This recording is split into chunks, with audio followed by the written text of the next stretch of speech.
Bonjour à tous. J'ai prévu un format où je vais vous raconter mon parcours en 5-10 minutes, donc assez rapide. Et l'idée, c'est plus un format interactif où vous allez poser vos questions.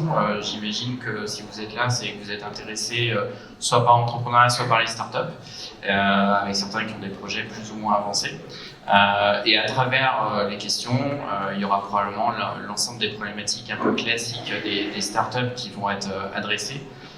Donc voilà, donc plutôt un format comme ça. Donc pour vous raconter un peu mon parcours, comme vous le savez, je suis d'IE et tout a commencé en fait en troisième année. En troisième année où je rentre en troisième année, on est en septembre, je rentre dans mon appartement et là je revois un message sur mon répondeur physique, hein, le téléphone portable n'existait pas, et un message en disant « Salut Denis, c'est FX, rappelle-moi, j'ai un job pour toi ».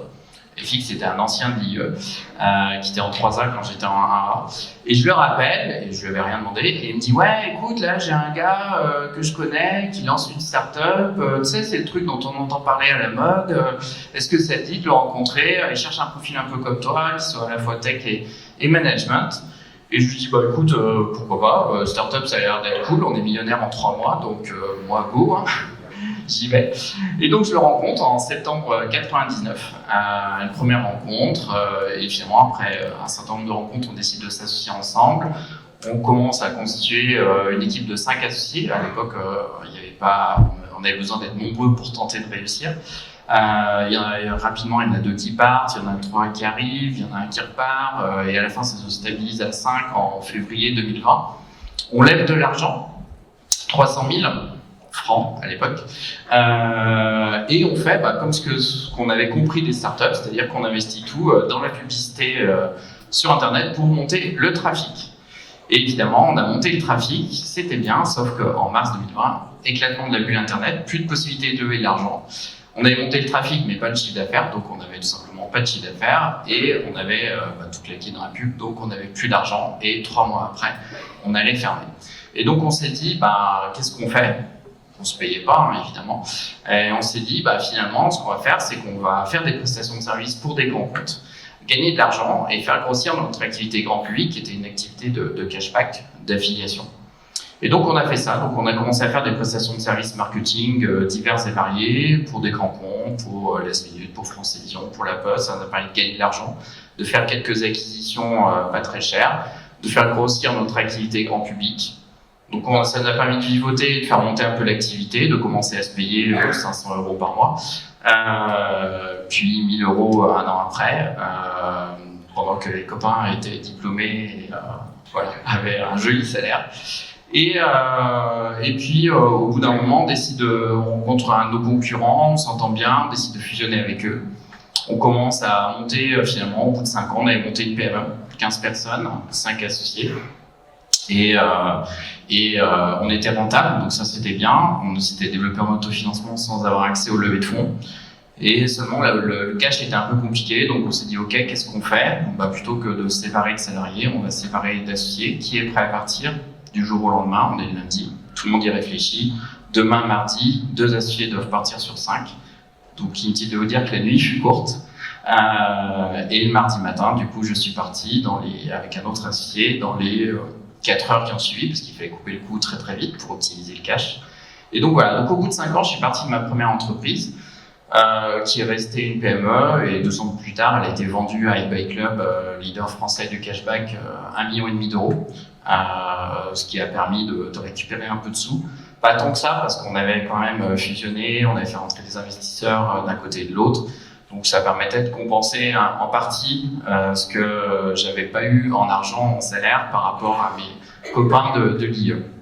Donc ça, c'était ma première boîte. Ensuite, j'ai monté une deuxième start-up avec quelqu'un qui était un associé très très bon en marketing, qui était un peu le mentor marketing de mon associé, qui est quelqu'un qui avait déjà réussi dans le web, qui était vraiment bon, mais il avait 58 ans et donc il pensait plus à son golf le week-end et à sa retraite dans 2 ans qu'à faire monter à Watt. Or on était 2, donc c'était quand même compliqué. Et donc il m'a fallu 2 ans pour me rendre compte que c'était pas le bon projet. Donc à partir de là, j'ai arrêté. Je suis parti et j'avais à ce moment-là 29 ans. J'ai rencontré la femme de ma vie, j'avais envie d'avoir des enfants et je me suis dit, bon, Denis, j'avais pas encore vendu la première boîte. Il est peut-être temps que tu arrêtes tes bêtises, que tu rentres dans le rang. Et donc à 29 ans, je suis devenu salarié pour la première fois de ma vie. Je suis resté 2 mois. Au bout de 2 mois, j'ai lancé ma 3e startup, donc La Fourchette. La Fourchette où j'avais des associés, ce qui était intéressant, c'est que je cherchais des associés qui étaient complémentaires de moi, qui avaient ce que j'avais pas eu dans mes différentes associations, qui avaient un vrai profil commercial. Et là, le projet La Fourchette était porté par 3 associés, qui étaient 3 commerciaux, qui apportaient déjà un produit américain qui distribuait sur le marché français et espagnol, sur le marché de la restauration, donc ils étaient déjà en contact avec tous nos clients potentiels. Et on s'est dit, ils avaient comme client notamment le groupe Alain Ducasse, et le bras droit d'Alain Ducasse, Laurent Plantier, leur dit, vous savez, il y a un truc au States qui cartonne qui s'appelle Open Table, qui fait 15% de chiffre d'affaires de notre resto à New York, vous devriez lancer la même chose en Europe. Et donc ils ont eu l'idée à ce moment-là, et ils avaient l'idée, mais ils ne savaient pas comment faire. Et moi je connaissais un des associés, puisque j'avais racheté sa boîte dans les années 2000, et du coup on a décidé de se lancer assez rapidement ensemble. Sur mes 3 associés, un était espagnol, donc on s'est lancé dès le départ sur la France et l'Espagne, donc pas par étude de marché comme pourrait dire le storytelling, mais juste par opportunisme. Et voilà, donc c'était le début de La Fourchette. Je suis resté à La Fourchette 7 ans. Je gérais à la fois la partie technique, CTO, c'était mon background scolaire et ce que j'avais fait aussi dans mes 2 premières startups, mais pas que, je gérais aussi toute la partie marketing, la partie CMO. Autant la partie produit, donc le site web, l'appli mobile, le CRM, le newsletter, que la partie acquisition de trafic, donc SEO, SEA, email marketing, à l'époque on en faisait beaucoup, partenariat, affiliation, et donc ça pour les 2 pays, France et Espagne. Je suis resté à La Fourchette 7 ans, je suis parti il y a 9 ans. Ça a été vendu 2 ans plus tard à TripAdvisor 140 millions de dollars. Et 15 jours plus tard, donc vraiment 15 jours après la vente à TripAdvisor, OpenTable.com a été vendu à Booking 2,6 milliards de dollars. Donc au final, on était 200 quand je suis parti, mais c'était une petite boîte comparée aux Américains. Et donc ça m'a marqué. Et je me suis dit, en fait, il n'y a rien qui nous empêche de partir de la France, de monter des leaders européens ou mondiaux. Et c'est ce que j'essaye de faire depuis 9 ans, à travers 3 modèles. Donc c'est le fil conducteur de ce que j'essaie de faire. Un premier modèle qui était de l'accélération, où je trouvais des startups et je les accélérais pendant 9 mois et ensuite je les suivais tous les mois. C'était pas un modèle forcément très structuré, je faisais ça en plus d'autres choses. Donc j'ai fait ça pour Zensoon dans le bien-être, qui a été revendu hyper rapidement, plusieurs millions d'euros à Treatwell, qui a fait un super TRI, comme disent les financiers. Donc très intéressant. Et j'ai fait ça pour Mano Mano dans le bricolage, où je suis sorti il y a quelques années, lorsqu'ils étaient 500 personnes, et qui est devenu une licorne très récemment. Et ce qui est intéressant, c'est qu'ils ont réussi à construire un acteur européen, présent dans 5 pays en Europe. Pas leader européen, c'est toujours Amazon le leader européen, mais au moins un acteur européen. Donc c'est un modèle qui marchait très bien, qui est très intéressant, qui permettait d'aller vers de créer des leaders européens, mais qui ne correspondait pas à ce que moi je cherchais. Moi je cherchais à être plus entrepreneur, à plus vivre l'aventure entrepreneuriale, ce que j'ai finalement toujours fait. Et donc j'ai décidé de changer mon modèle en partant non pas en partant d'un projet toujours, mais en ayant une approche différente, c'est-à-dire en partant d'un projet qui était état d'idée, un projet que du coup je pouvais cofonder avec eux et être dans les mêmes bureaux qu'eux les 4 premières années. Forcément, en faisant ça, ça développait une relation différente qui était une relation d'associé non opérationnelle pour moi bien entendu, mais une relation d'associé, donc ça permettait de vivre l'aventure entrepreneuriale. J'ai fait ça avec deux startups. J'ai fait ça avec Manawa.com qui fait du booking de sport outdoor worldwide. On va pas se mentir, le plus haut fait d'armes de Manawa est d'avoir survécu à la crise du Covid. Moins 99% d'activité, c'est compliqué. Heureusement, on est en France, donc on est encore là. Et donc ça, merci la France. Et j'ai fait ça avec Habiteo dans l'immobilier. Habiteo, on fait de la modélisation 3D pour les promoteurs immobiliers. Donc on modélise en 3D des immeubles qui ne sont pas encore construits. On part du plan d'architecte Et on modélise tout, l'immeuble, tous les appartements, avec une qualité de photoréalisme. Donc on travaille pour des grands promoteurs, Bouygues Immobilier, Nexity, Kaufman & Broad. Et cette startup, d'ailleurs, le CTO est un ancien de l'IE aussi, Promo 99. Et c'est aujourd'hui une startup de 70 personnes avec une activité en France, Espagne et Portugal, plusieurs millions d'euros de chiffre d'affaires, rentable, et qui a surtout une technologie qui est une innovation mondiale. C'est-à-dire qu'on est les seuls à faire ça de manière industrielle. Un tuyau 3D est capable de faire un immeuble, de faire 3-4 immeubles par mois. Nous, grâce à nos technos, on est capable d'en faire plusieurs centaines. Donc, c'est ce qui nous a permis de nous différencier sur le marché. Donc, cette approche-là, ce modèle-là, il marchait bien, mais pour moi, il était compliqué à scaler. C'est-à-dire que trouver un projet comme ça, il fallait que j'en rencontre 300 pour en trouver un. Et donc, je me suis dit, plutôt que de partir d'un projet pour monter l'entreprise, je vais partir des personnes. Je vais partir d'une personne pour monter l'entreprise. En faisant ça, mécaniquement, je remontais au tout début, avec beaucoup plus de risques sur le projet, puisque j'étais au tout départ. Et donc, j'en ai profité pour augmenter avec beaucoup plus de reward, beaucoup plus d'impact. Et j'ai travaillé là-dessus sur 3 impacts. Le premier impact, c'est la mixité, qui est une cause qui me tient à cœur. Donc, dans chacune de mes startups, il y aura toujours une cofondatrice. Et donc, comme dans la partie startup, il y a qu'environ 10% de femmes entrepreneurs, je démarre toujours par la femme entrepreneur parce qu'elle a trouvé son associé business en homme en environ 2 mois, alors que si je faisais l'inverse, il lui faudrait 2 ans. Et donc, forcément, ce ne serait pas possible d'atteindre la mixité.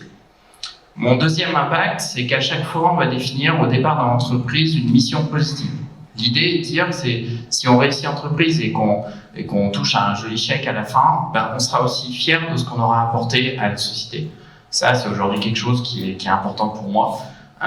Et donc, ça, c'est quelque chose qu'on va créer dès le départ dans l'entreprise. Et le troisième impact, c'est que sur ce modèle-là, à partir de Farmitou, donc c'est la deuxième startup que j'ai lancée là-dessus, je rétrocède 20% de ce que je gagne à une fondation pour l'environnement qui s'appelle Seed and Seeds et qui est là pour financer des associations de reforestation, de biodiversité ou de protection des espèces animales, qui est une autre cause évidemment qui me tient à cœur. Donc sur ce modèle-là, j'ai lancé plusieurs startups. La première est devenue live, c'est Singular dans l'art, qui a pour mission d'aider les artistes à vendre leurs œuvres d'art à l'international.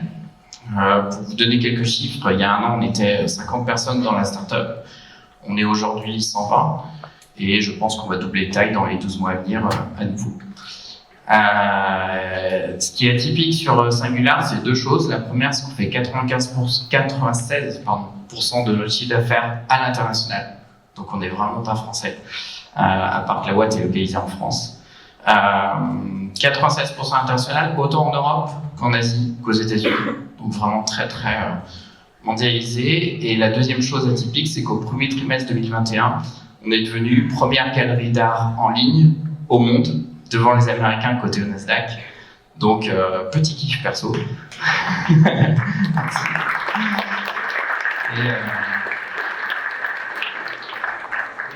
Petit kiff perso et très belle achievement puisque c'est la première startup ever qui devient leader dans sa catégorie.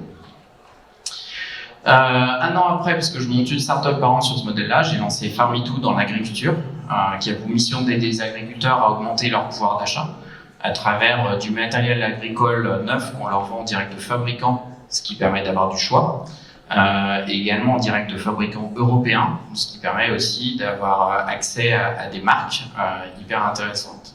Là-dessus, cette startup, on était 40 en juin, on est présent dans 5 pays en Europe, on a levé 10 millions d'euros, on est aujourd'hui 60, donc quelques mois plus tard, c'est 60, on est dans 7 pays en Europe, on a ouvert 2 nouveaux pays, et on devrait doubler de taille dans les 12 mois à venir, là aussi.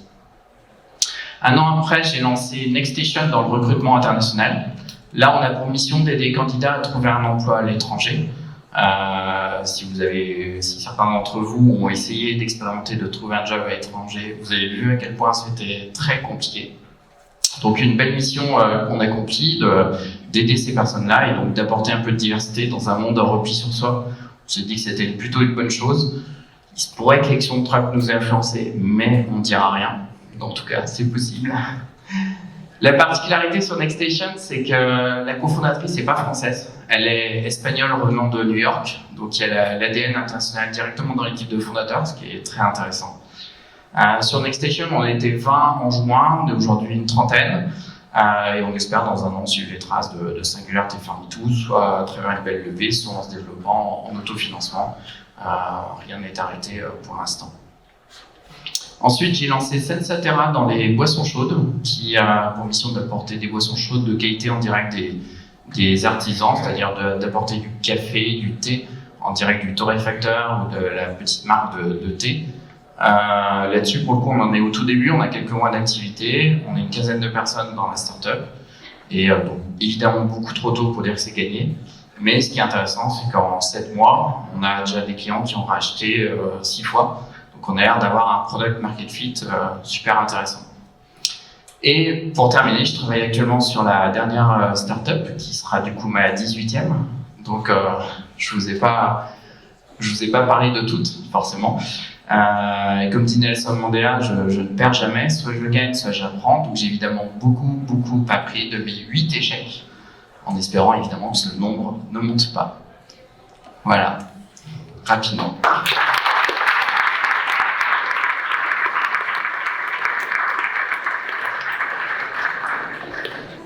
Donc merci. Ce que je vous propose maintenant, c'est que vous posiez des questions et puis je vais tenter d'y répondre.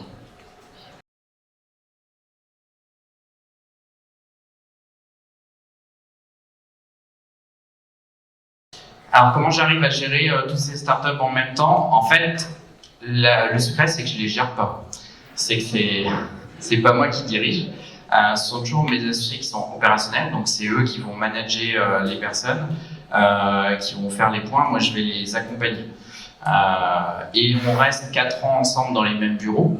Donc en fait, je vais passer beaucoup de temps sur les startups les plus jeunes. Mon objectif, c'est de transmettre ma connaissance et mon expérience le plus vite possible.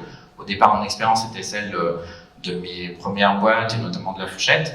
Aujourd'hui, mon expérience naît beaucoup aussi de toutes les autres startups qui sont créées. Aujourd'hui, j'ai 7 startups actives. Je dois prendre au moins 5 années d'expérience par année. Et donc, ça a beaucoup de learning aujourd'hui que je donne proviennent aussi des autres startups. Donc, je vais passer peut-être un tiers de mon temps sur la startup la plus jeune, un peu moins sur celle d'après et un peu moins sur celle encore d'après. Et après, au-delà de 4 ans, elles ont fait en général une très belle levée de fonds, comme 10 millions pour Farm2. Et là, elles prennent leur propre bureau, elles ont moins besoin de moi, elles vont recruter des gens extrêmement compétents aussi qui vont leur apporter des learnings. Et ils vont beaucoup moins me solliciter et ils auront aussi de facto beaucoup moins de temps. Donc beaucoup moins de temps pour me solliciter.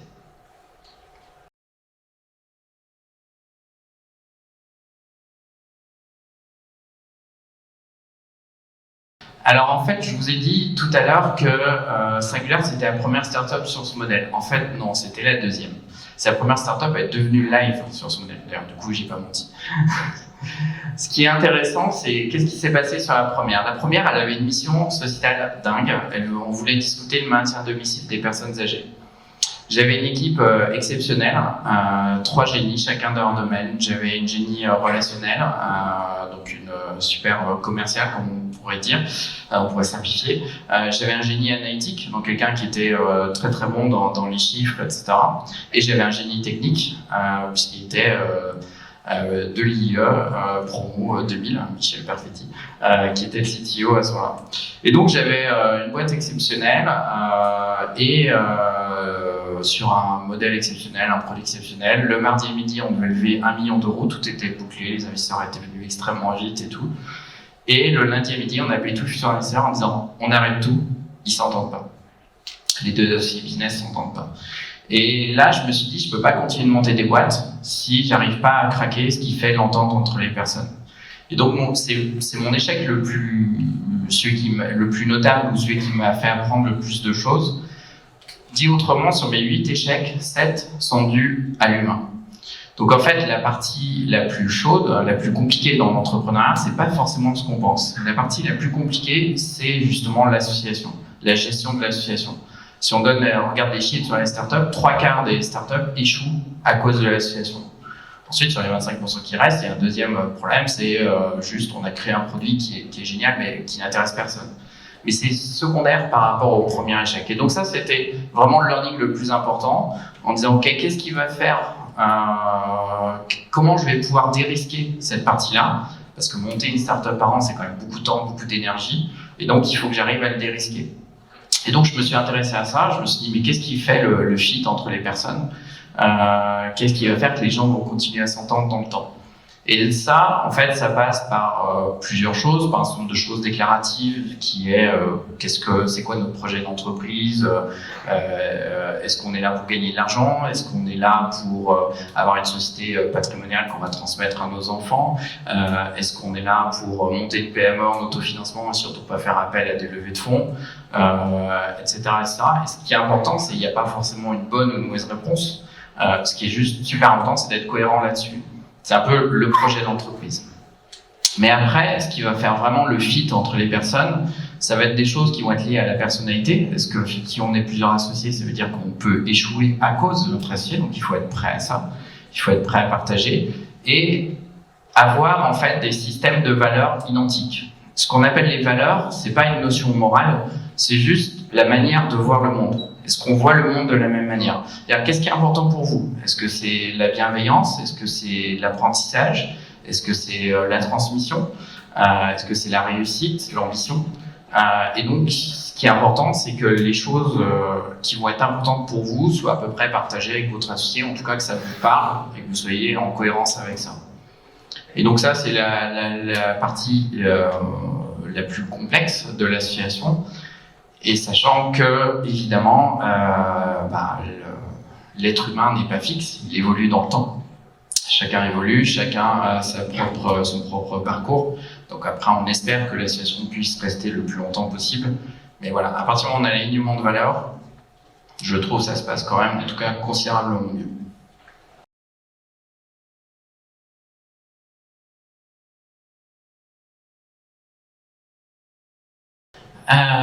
Compliqué, j'ai beaucoup plus de femmes que d'hommes. La parité, alors déjà, c'est un objectif de toute entreprise. C'est un avantage parce qu'en termes d'ambiance dans une entreprise, en tout cas, je trouve que les gens sont beaucoup plus épanouis. Donc c'est beaucoup plus épanouissant, en tout cas, de travailler dans une ambiance mixte. Et en même temps, c'est pas toujours simple. C'est pas toujours simple parce qu'il y a une vraie dimension sectorielle. Typiquement dans l'art, beaucoup de femmes vont appliquer mécaniquement sur un poste et des hommes pas beaucoup. Ce qui fait qu'il va falloir potentiellement baisser nos critères sur les hommes si on veut essayer d'atteindre la mixité. Donc il y a des choix qui sont pas évidents à faire et d'autres secteurs qui vont être plus masculins. Et heureusement, il y a des secteurs qui sont équilibrés. Donc, c'est un objectif de toute entreprise, mais c'est jamais simple à atteindre. Si, par exemple, vous faites une boîte qui est dans l'informatique, ça va être compliqué d'avoir des femmes. Les départements techniques sont souvent à 90% masculins. Mais voilà, ça va dépendre un petit peu des choses.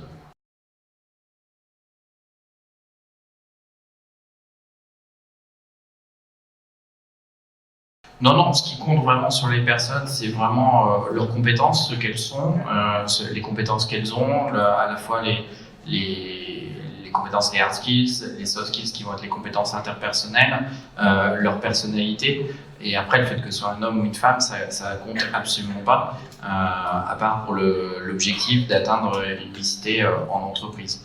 Mais il n'y a fondamentalement aucune différence entre un homme et une femme, en tout cas c'est ma conviction, c'est aussi pour ça que forcément cette cause-là est importante pour moi.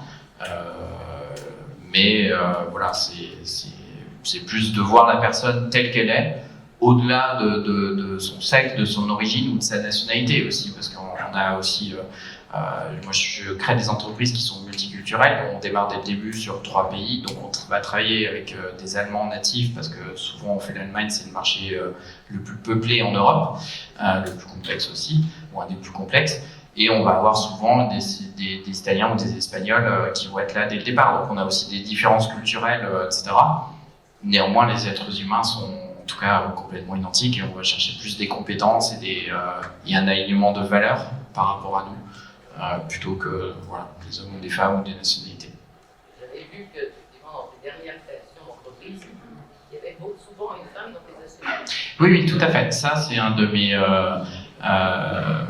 ça, c'est un de mes impacts, c'est une obligation. C'est-à-dire que c'est quelque chose que je fais qui est obligatoire. Et c'est pour ça que quand je monte les entreprises aujourd'hui, je pars toujours d'une femme entrepreneur pour monter l'entreprise. C'est obligatoire. Et elle doit chercher obligatoirement un homme entrepreneur sur la partie business. Et le CTO peut être un homme ou une femme, ça n'a pas d'importance. Même si mécaniquement 90% sont des hommes. Mais ça va toujours être monté effectivement de cette manière-là.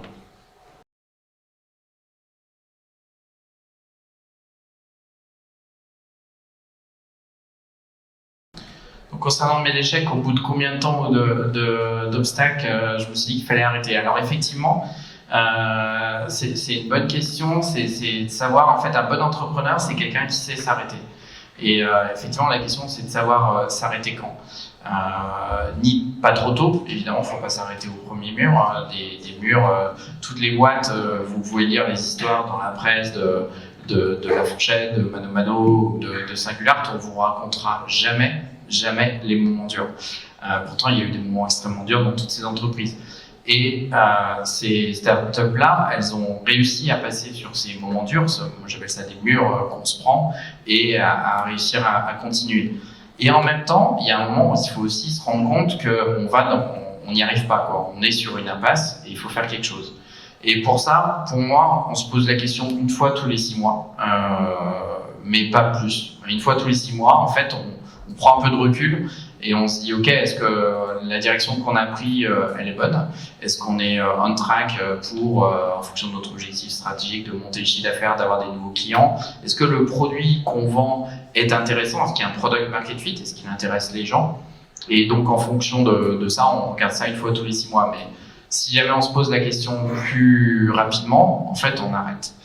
Pourquoi? Parce que dans une startup, une fois, j'ai un associé qui est revenu, qui dit écoutez, j'ai une bonne et une mauvaise nouvelle. La bonne nouvelle, c'est que ma femme est enceinte. La mauvaise nouvelle, c'est que ce sont des jumeaux et que ma vie va devenir un enfer et je me projette plus dans l'entreprise. Oui, on n'avait pas lui dire le contraire, et donc du jour au lendemain, on perd un associé, ce qui est probablement une des choses les plus dures dans une entreprise. C'est pas de rater forcément une levée de fonds, c'est plutôt de perdre un associé, parce que c'est vraiment un pilier de l'entreprise. C'est arrivé dans une phase assez jeune de l'entreprise, donc on s'est dit ok, qu'est-ce qu'on fait? Est-ce qu'on arrête? Est-ce qu'on continue? Et on a dit ok, on continue, et finalement on a bien fait, puisque la boîte continue de se développer et marche bien. Et donc, c'est à chaque fois qu'on se prend un mur, il ne faut pas forcément arrêter pour ça, mais en même temps, il faut aussi se poser la question tous les 6 mois. Il ne faut aussi pas se brûler complètement les ailes. Partir en burn-out sur son entreprise, c'est extrêmement dangereux et vous mettrez pas mal d'années à vous en remettre. J'ai un certain nombre d'associés ou d'anciens associés qui sont partis en burn-out. C'est des choses qui sont quand même assez terribles et compliquées à gérer personnellement. Et voilà, il vaut mieux savoir s'arrêter juste avant, mais le juste avant, il n'est jamais simple à trouver.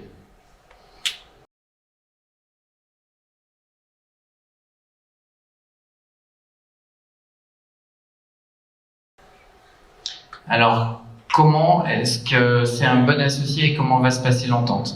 Il y a 2 choses dans ce que je fais. La première, c'est que j'utilise différentes choses en psychologie. La première, c'est le workflow des intelligences multiples, qui n'a pas été prouvé scientifiquement, donc bon, après c'est discutable.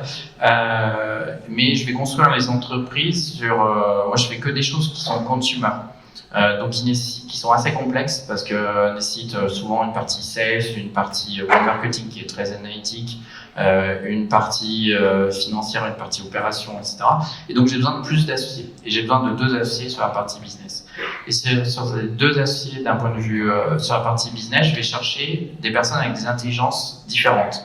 Donc je prends une intelligence relationnelle, qui est l'intelligence commerciale, l'intelligence du leadership, voilà. Donc quelqu'un qui va gérer du coup la partie commerciale, qui va être capable de signer des clients ou des fournisseurs en fonction du produit qu'on fait, et qui va être capable aussi d'attirer des investisseurs, des candidats extrêmement importants. Donc voilà, sur cette partie-là. Et sur le deuxième associé, je vais chercher quelqu'un qui est analytique, donc quelqu'un qui aime les chiffres, qui va regarder les chiffres, qui va chercher des learnings, qui va aimer la data, creuser la data, faire la partie finance, et qui va être très process. Et en fait, la complémentarité des 2 est super intéressante. Évidemment, à partir du moment où il y a ces 2 types d'intelligence, la complexité, c'est que c'est plus compliqué de se parler, parce qu'il y en a un qui est relationnel, l'autre qui est analytique, et donc ils n'ont pas tout à fait le même logiciel, entre guillemets, dans la tête. Et donc, pour arriver à faire en sorte que les deux communiquent, c'est les valeurs. C'est les valeurs sur lesquelles ils vont pouvoir communiquer, parce que finalement, ils ont la même vision du monde. Et donc pour ça, c'est dire, voilà, on fait une liste d'une trentaine de valeurs, qu'est-ce qui est important pour vous si demain vous deviez, pour se poser la question des valeurs, c'est de dire un petit peu, si demain vous deviez recruter quelqu'un, qu'est-ce qui serait important pour vous en termes de recrutement, de trouver chez cette personne. Pas en termes de compétences, puisque ça va dépendre du poste, mais en termes de personnalité, en termes de soft skills, qu'est-ce qui va être important pour vous chez cette personne. Donc ça, c'est une manière de le faire. Une autre manière de le faire, c'est de dire, finalement, s'il y a un défaut que vous ne supporteriez pas, ce serait quoi? Donc c'est une manière un peu inverse. Et voilà, est-ce que ça vous parle? Et est-ce que votre associé a la même chose? Et l'entente, ça va faire, si vous avez un alignement de valeurs, ça va faire l'entente au départ. Et après, c'est pas forcément malheureusement suffisant. C'est-à-dire que l'entreprise, elle grossit, elle a des moments de crise, on parlait des murs, et en fait, les associations, elles mettent dans deux moments qui sont les moments où il n'y a plus d'argent et les moments où il y a de l'argent. L'entreprise dont je vous ai parlé, juste avant sur les personnes âgées, elle a pété 24 heures avant qu'il y ait de l'argent. Et donc, c'est ces moments-là qui vont être clés.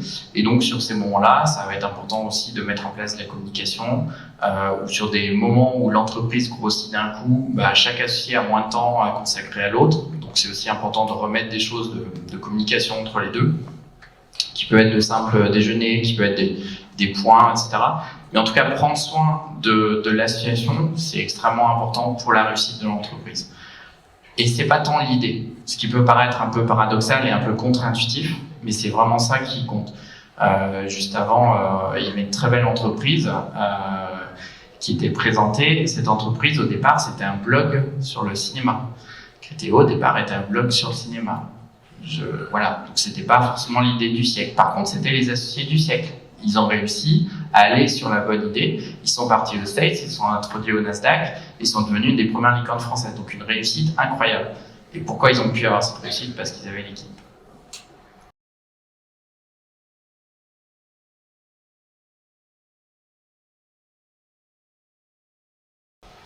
Alors, comment je sépare ma vie personnelle et professionnelle en tant que...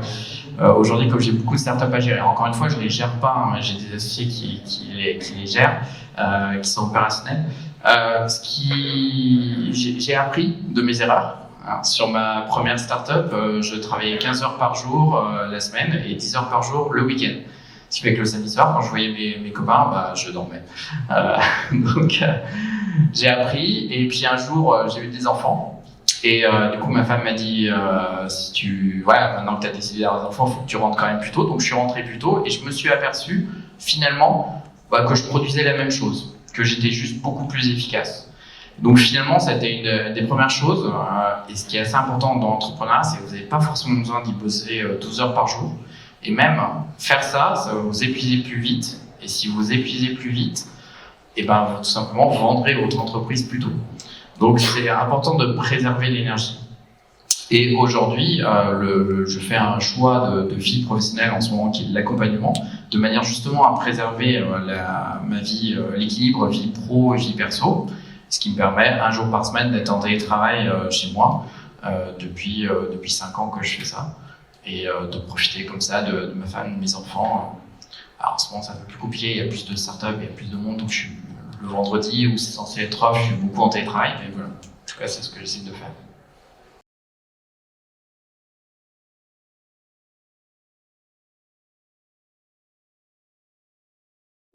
Tout à fait. Alors aujourd'hui, j'accompagne plus les startups, en fait, je les crée à partir de personnes, à partir d'entrepreneurs.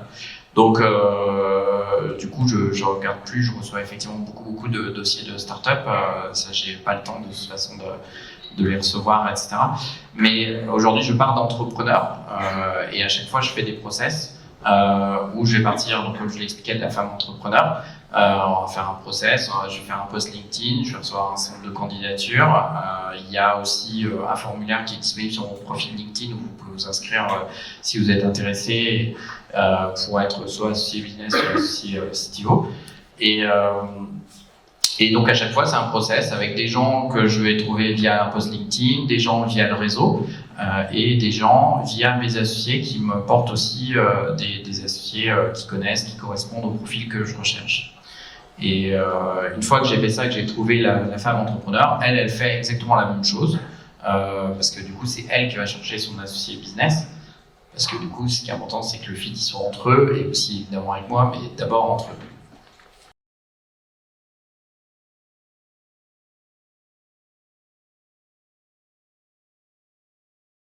J'ai le droit de joker? Non. Qu'est-ce qui me motive encore?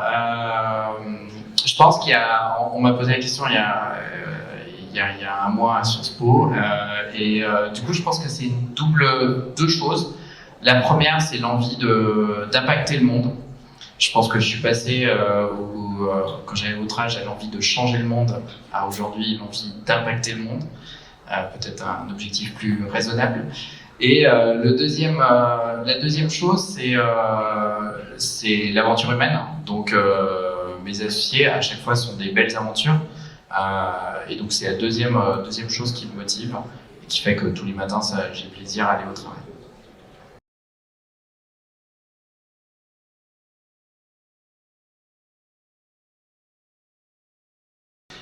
Alors, le nombre optimal, il est supérieur à 1, déjà. C'est-à-dire, ce que je vous déconseille très fortement en tant que première entreprise, c'est de la monter tout seul. Je vous le déconseille très très vivement. J'ai vu comme ça des super entrepreneurs avec un super produit, un super product market fit, mais qui juste parce qu'ils étaient seuls ont baissé les bras très vite. Ce qui revient à la question de tout à l'heure. Et donc c'est vraiment à plus de 1. Après, est-ce qu'on est 2, 3, 4, 5 il y a une notion déjà de compétence en fonction du produit que vous voulez lancer. Si vous voulez faire de l'IoT, comme à un moment c'était une grande mode donc sur les objets connectés, il faut quand même savoir que vous avez besoin de 8 ingénieurs différents, entre l'ingénieur logiciel, l'ingénieur système, l'ingénieur physique, l'ingénieur... Enfin bon, il y avait tout un article là-dessus, donc vous avez besoin de beaucoup de compétences. Donc après... soit vous avez les moyens de vous les offrir, soit il vous faut des associés dans chacun des domaines. Donc en fonction de votre produit, vous avez besoin d'associés différents. Donc sur un B2B, sur un SaaS, 2 associés peuvent suffire. Sur quelque chose qui va être plus consumer, de type marketplace, etc., il faudra au moins 3 associés. Mais après, ma première startup, on était 5, ce qui était pas plus mal parce que finalement on était 2 sur la partie tech. Et donc ça permettait aussi de ne pas avoir besoin de beaucoup d'argent pour arriver à sortir. Et on allait quand même 2 fois plus vite, le fait d'être 2. Donc là, le nombre, il n'y a pas forcément de nombre optimal. C'est à vous de le sentir, il y a une dimension en fonction du business. Voilà. Et après, ce qui compte, c'est de vous dire, est-ce qu'il y a de la complémentarité? C'est-à-dire que dans votre entreprise, vous aurez probablement besoin à un moment donné de faire du dev, donc vous avez besoin de tech. Donc, vous êtes tous tech, du coup, normalement, vous avez déjà vous apportez cette compétence, mais après, il y a souvent une compétence commerciale, donc il vous faut cette compétence commerciale, soit vous l'avez, soit vous ne l'avez pas. Il y a peut-être une compétence financière pour faire des levées de fonds et analyser les chiffres, donc soit vous l'avez, soit vous ne l'avez pas. Et en fait, de dire très honnêtement, voilà ce que j'ai, voilà ce que j'ai pas, et donc voilà ce qu'il me faut chez mes associés.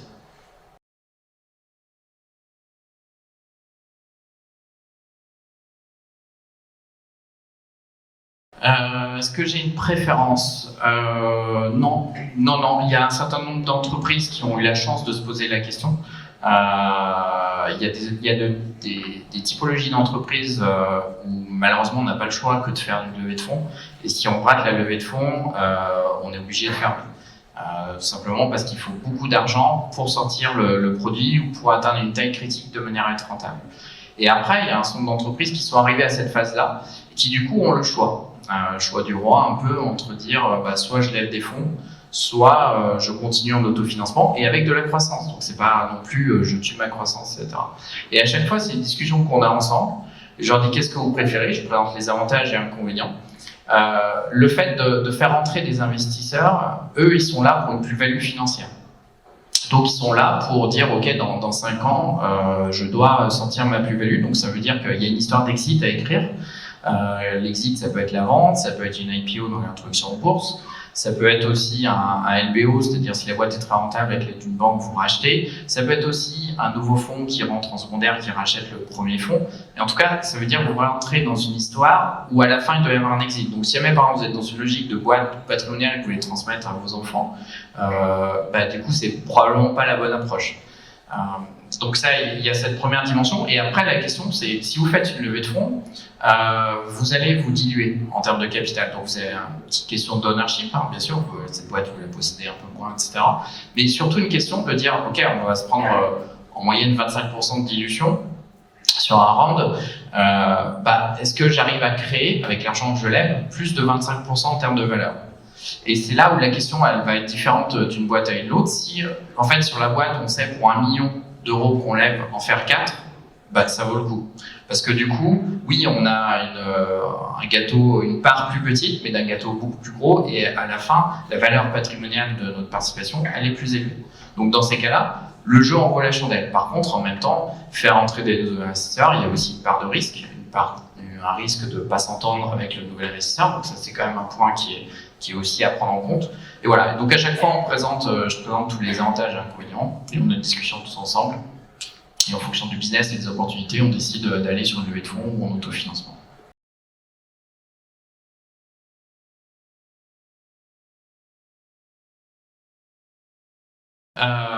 J'ai lancé ma première startup en étant en 3e année à l'IE, pas forcément. Pas nécessairement. Globalement, les statistiques disent qu'on réussit mieux, je crois, à 40 ans, il me semble. Donc oui, vous avez plus de chances de réussir quand vous avez plus d'expérience, etc. Parce qu'il y a beaucoup de choses que vous allez ne pas faire, beaucoup d'erreurs que vous n'allez pas faire. Ceci étant, si vous lancez pas dès le départ, c'est pas dit qu'à 30 ans ou à 40 ans, vous puissiez vous lancer. Pourquoi? Parce que vous serez habitué à être salarié, à avoir un salaire, à avoir un train de vie.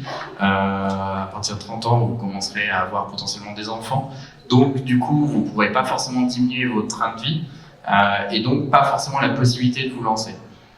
Donc, si vous vous lancez dès le début en étant étudiant, vous êtes habitué à manger des pâtes. Donc, manger des pâtes à 1% de plus, c'est pas un problème.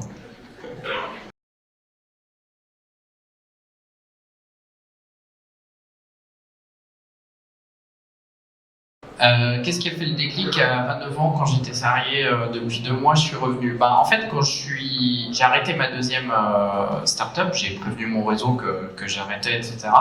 Et mon réseau était composé d'entrepreneurs. Donc, à partir du moment où j'ai pris mon premier job de salarié tout de suite après, j'ai eu des tonnes de sollicitations pour monter une entreprise avec plein de personnes de mon réseau.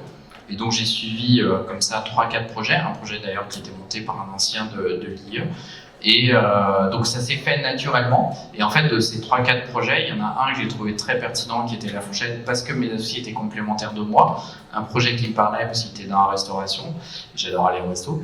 Et un projet qui permettait aussi d'avoir des moyens financiers qui étaient assez intéressants. Et donc de ne pas avoir beaucoup d'efforts financiers à faire par rapport à d'autres projets.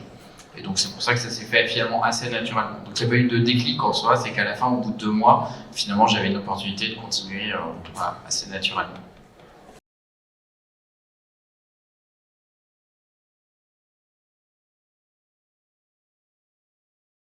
Comment survie? Alors à cette époque, c'était pas forcément simple, puisqu'il n'y avait pas toutes les aides qui existent aujourd'hui avec la BPI. Donc tout simplement au début les parents étaient là pour continuer à payer sur un train de vie d'étudiant et donc continuer à se payer très très peu, à ne pas se payer, à manger des pâtes encore une fois, et au bout d'un moment on arrive à sortir un peu d'argent de la start-up, donc à commencer à se payer un peu. C'était 500 € et après ça a été 1000 € et après 2000 €, et ça a été la transition sur 5 années avec du vrai chiffre d'affaires derrière, et donc d'arriver à équilibrer l'un et l'autre, et on se payait en fonction du chiffre d'affaires qu'on rentrait. Aujourd'hui, c'est un peu différent. Aujourd'hui, quand vous lancez une start-up, vous avez quand même la chance d'entreprendre en France. C'est quasiment un Eldorado pour les start-up, on va pas se mentir. Vous avez la BPI. La BPI, c'est quelque chose d'absolument magnifique. Vous lancez une start-up, vous avez le pass French Tech, vous avez 40 000 €. Et c'est de la subvention. C'est pas un prêt, c'est pas remboursé. Donc, l'entreprise ne marche pas, ça marche pas. Voilà. Donc la BPI est un génial accélérateur de projets. Et donc, ça vous permet de vous lancer. Et donc ça, c'est super intéressant. Et après, dès que vous faites une opération financière, donc dès que vous faites une levée de fonds, du coup, la BPI aussi peut continuer à vous aider, là pour le coup sous forme d'un prêt, mais sur des prêts assez long terme, donc aussi très intéressant. Donc aujourd'hui, le pass French Tech de la BPI vous permet de faire les premiers mois, premières années jusqu'à atteindre un certain stade, et après, soit vous continuez en autofinancement, soit vous faites appel à une levée de fonds pour vous payer et continuer et recruter des personnes et atteindre une autre étape, sanctionnée par une nouvelle levée de fonds ou à nouveau on continue en autofinancement.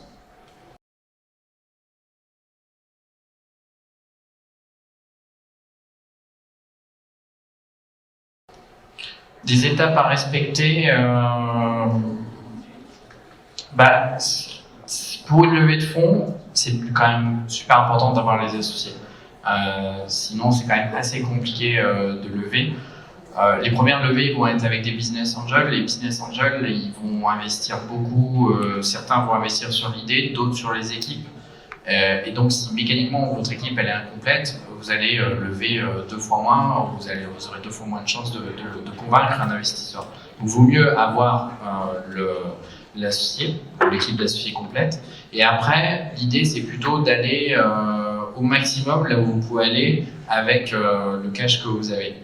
Donc, de dire, avec la première levée, ça permet d'atteindre ça, d'atteindre un POC, un Proof of Concept, ça c'est quand même assez pertinent.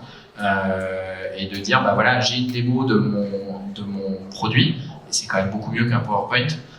Et ça va convaincre beaucoup plus. Donc, plus vous irez loin, si vous avez déjà une preuve du produit, si vous avez une preuve de premier client, si vous avez un début de chiffre d'affaires, un début de traction, de croissance, plus vous irez cocher de cases, plus vous arriverez à convaincre et plus vous arriverez à lever de l'argent. Par contre, évidemment, il ne faut pas le faire trop tard, il faut quand même compter 3 à 6 mois pour lever des fonds. Donc, il faut quand même anticiper 3 à 6 mois avant la fin de cash pour lever les fonds. Donc, voilà, ça vous permet de sizer un petit peu quand est-ce que vous devez partir en levée. Et les levées de fonds, ça prend quand même du temps.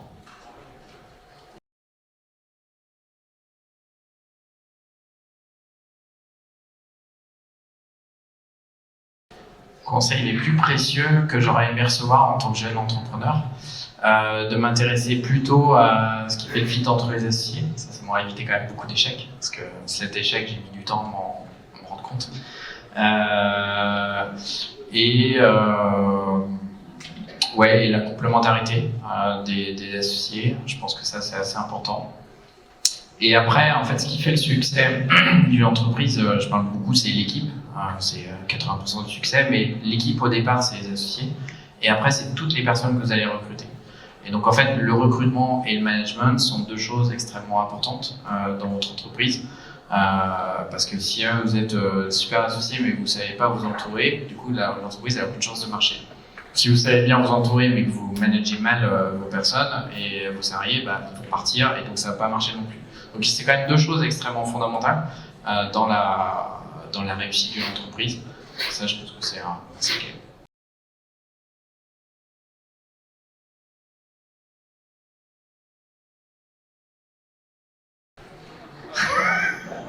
Et vas-y, dis la vérité.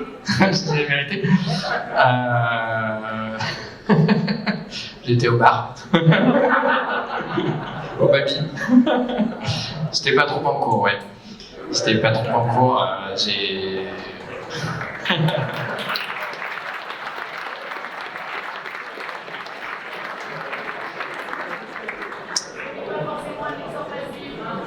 Je suis pas un exemple à suivre, comme dit Christine.